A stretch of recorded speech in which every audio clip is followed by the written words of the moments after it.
umani ng iba't ibang reaksyon sa social media ang naging bukas na pahayag ni Angel Locsin matapos siyang maglabas ng isang open letter na may kaugnayan sa naging pag-amin ni Senador Robin Padilla tungkol sa bahagi ng kanyang kabataan.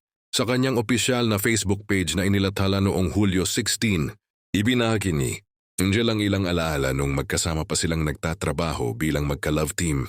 Ayon sa aktres, madalas umanong ikwento noon ni Robin ang kanyang mga karanasan at paniniwala na ipinaglalaban niya ang bayan. Aniya pinahahalagahan niya ang pagiging tapat ng senador sa pag-amin nito tungkol sa kanyang nakaraan.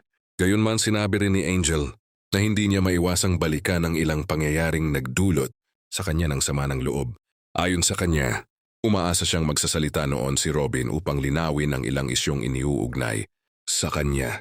Ngunit nanatili umano itong tahimik sa kabila ng nalalaman nito tungkol sa sitwasyon. Ibinahagi rin ng aktres na lalo siyang nasaktan nang makita niyang nananatiling malapit ang senador sa ilan sa mga taong umano'y nagpakalat ng mga aligasyon laban sa kanya. Para kay Angel, naging malaking tanong kung bakit hindi siya ipinagtanggol ng isang taong minsan niyang itinuring na malapit na kaibigan. Bukod dito, tinalakay rin ni Angel ang ilan sa mga paninindigan ni Robin sa mga usaping pambansa, kabilang ang hayagang pagsuporta nito kay Apollo Quiboloy. Ang bahaging ito ng kanyang mensahe ang lalo pang nagpasiklab sa diskusyon online kung saan hati ang opinyon ng mga netizen. Sa ngayon, wala pang opisyal na pahayag si Senador Robin Padilla bilang tugon sa open letter ni Angel Locsin.